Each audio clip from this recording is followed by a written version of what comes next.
जाए तो कहते हैं क्रोध आने की दशा में आप जाग जाओ, देखने लगो क्रोध को।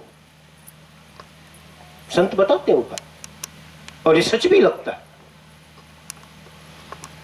क्रोध से लड़ने की जरूरत नहीं है, काम से लड़ने की जरूरत नहीं है, लोभ से लड़ने की जरूरत नहीं।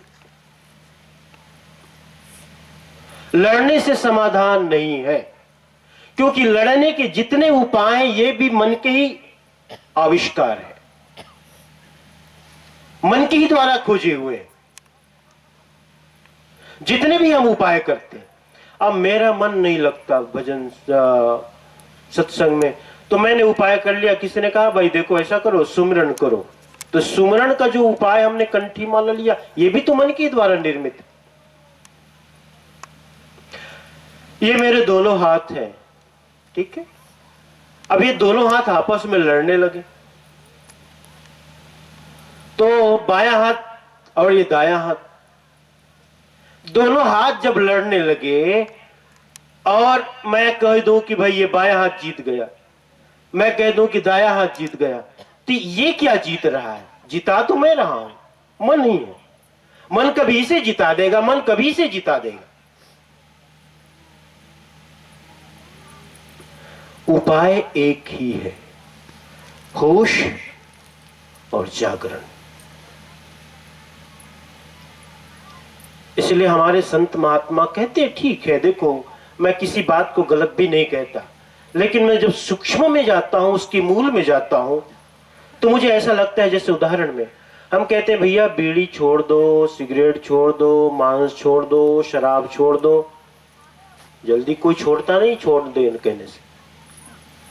समझ और होश, उसी का नाम जागरण। तो विवेक का जो मैं अर्थ कह रहा था, विवेक का जो सूक्ष्म अर्थ है वो जागरण और होश और समझ। मैं एक बार अखबार में पढ़ा था कि हॉलीवुड की जो बड़ी बड़ी सेलिब्रिटीज हैं वो मांस खाना छोड़ दिए। मैं कहता हूं कोई कबीरपंथी साधु गए थे उन्हें उपदेश करने? नहीं, उसने ये एक बात विचार किया कि ये जो हम थाल में जो हमारे लिए भोजन के रूप में उपलब्ध है, ये मांस है और इसको हम खाते हैं, और हमारे भोजन के लिए पशु पक्षी इसका वध किया जाता है,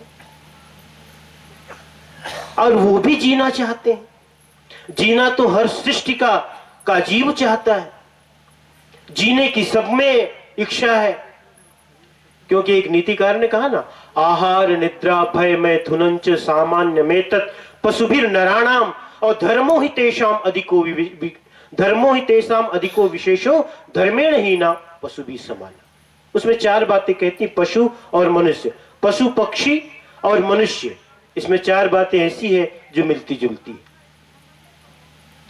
आहार भोजन सबको चाहिए, निद्रा नींद सबको चाहिए, और भय, जो मैं कहना चाहता हूं, भय अर्थात अपनी जान का भय। कभी तुम्हारे जहां आप बैठे हो आसन के बाजू में कोई चींटी चल रही हो छोटी सी, उसको जरा सा छेड़ दो आप, वो भागने लगती है, इधर उधर भागने लगती है, उसे लगता है खतरा है। छोटा सा छोटी सी छोटी कृमि, छोटा सा छोटा कीट और बड़ा सा बड़ा जानवर, अपनी जान का भय सबको है। जीना सब चाहते। तो उन जो लोगों ने, जिसकी मैं बात अभी मैंने कही, वे लोग कैसे छोड़े मांसाहार? इसी समझ से कि हमारे भोजन के लिए हम, इसके विकल्प दूसरे भी है। भोजन हम दूसरे रूप में भी कर सकते हैं। मांस ही खाएं तो जीवन चलेगा ऐसा नहीं, और हमारे भोजन के लिए अनेकों अनेकों जीवों की हत्या हो रही, नहीं, ये ठीक नहीं है। मांसाहार का परित्याग हो गया। वो एक पेटा करके है ना संस्थान है, पेटा, वो शाकाहार पे बहुत जोर देता। तो वहां पर क्या आई बात? वहां पर यही बात आई, समझ की बात। इसी तरह हमारे जो जीवन में जो बुराइयां हैं, जो दुर्गुण है, जो दुर्विचार है, उसको हम होश अर्थात विवेक से उसका समाधान कर सकते हैं, समझ से उसका समाधान कर सकते हैं कि जो भी हमारे अंदर जो बुराइयां हैं, जो बुरी लत है, जो बुरे विचार हैं, जैसे हम कहते हैं काम है, क्रोध है, लोभ है, सबको आप मंथन करो, चिंतन करो। एक काम क्या है, काम का स्वरूप क्या है, काम जगता है तो क्या होता है, इसके क्या क्या दुष्परिणाम है, सबको चिंतन करो। लगेगा बेकार है जी, थोड़ा सा और इतने सारे उपद्रव त्याग दो। क्रोध के बारे में देखो, क्रोध का ऐसे ही चिंतन करो, होश से, समझ से। क्रोध क्यों पैदा होता है, और जब पैदा होता है तो मेरी स्थिति क्या हो जाती है, जैसा मेरे मित्र बताते हैं, मुझे तो होश नहीं रहता।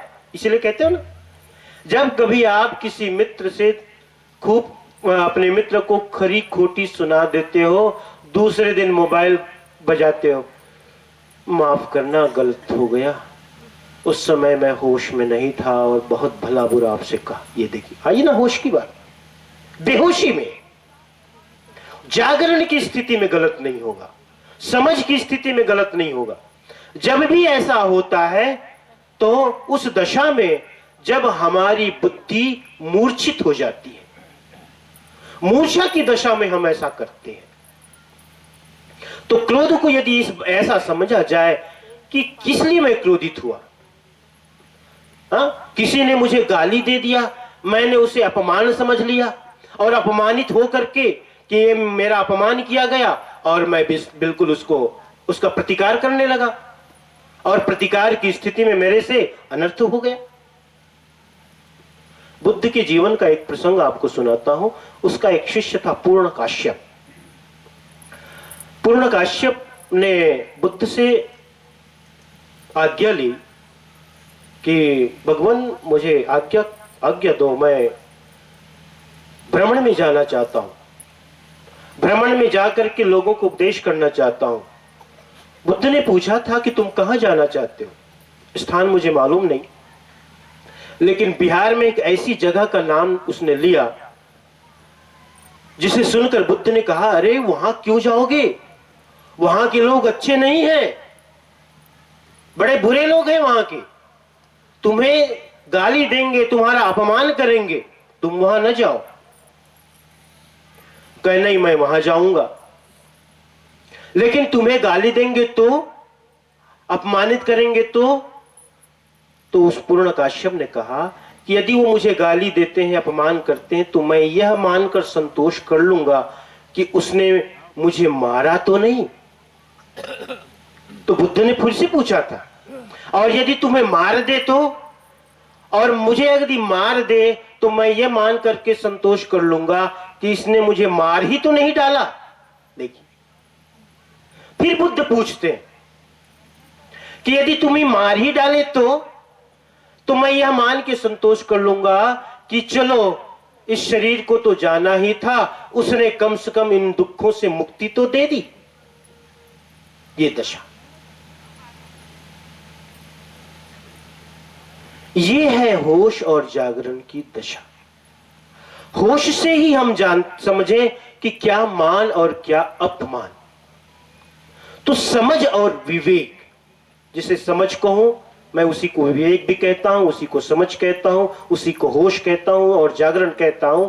मैं ये कहूं कि मन की जो परतें हैं, जीवन की जो परतें हैं, जो मन के रूप में है, शरीर के रूप में, शरीर के तल पर है, मन के तल पर है, बुद्धि के तल पर है, उस सभी का समाधान एक ही है कि हम विवेक को जागृत करें।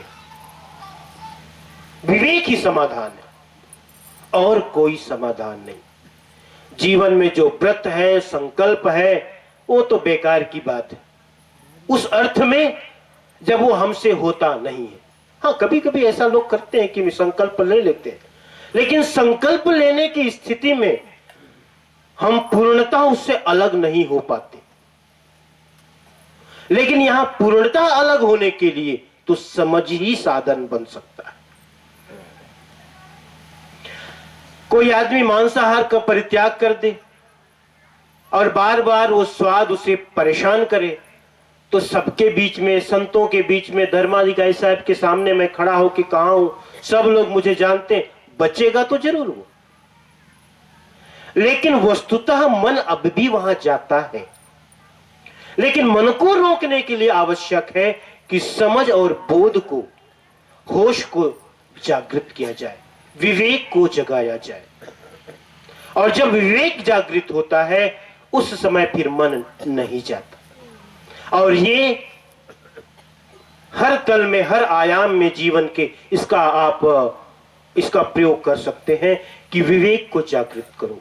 चाहे वो काम की स्थिति हो, क्रोध की स्थिति हो, लोभ और लालच की स्थिति हो, द्वेष की स्थिति हो, किसी भी स्थिति में यदि हम अपने विवेक को जागृत करके, विवेक की आंखों से, क्योंकि विवेक का मतलब प्रकाश, मूर्छा का मतलब अंधेरा, प्रकाश में जब हम देखें, प्रकाश में जब हम देखते हैं तो वस्तु का यथार्थ रूप सामने आता है। और यथार्थ रूप जब सामने आता है तो हमारे मन के विकार दूर होते हैं और मन विकृत होने से बचता है। आज चूंकि समय अभाव है और दूसरा सत्र समय से प्रारंभ हो, इसके लिए आवश्यक है कि समय से बंद भी होना चाहिए। विशेष न कहते हुए यही आप सबसे कहूंगा कि हम अपने होश को जगाएं, विवेक को जगाएं। और विवेक को जगाने का साधन प्रत्यक्ष रूप में, साक्षात रूप में ये सत्संग है। यही सत्संग है जिसका जो साधन है विवेक को जागृत करने का। क्योंकि यहां जो भी बातें होती है वो संतों और महात्माओं के अनुभव से निकली वाणी होती है, इसलिए ज्यादा प्रभावकारी होती है, ज्यादा हमारे मन को प्रभावित करती है, क्योंकि ये अनुभूत वाणी है, अनुभव से निकली हुई वाणी होती है। इसलिए सत्संग का एक ही मतलब है, जहां जगे हुए पुरुष हैं और उस जगे हुए पुरुष के साथ हम बैठे हैं इस उम्मीद में कि हम भी जग जावें। सत्संग का मतलब है उस दिए की तरह जो जल रहा है, हम इस उम्मीद में बैठते हैं कि हमारा दिया भी जल जाए। इसलिए यहीं पर वाणी को विराम। सभी को बंदगी साहेब, बंदगी साहेब, बंदगी साहेब।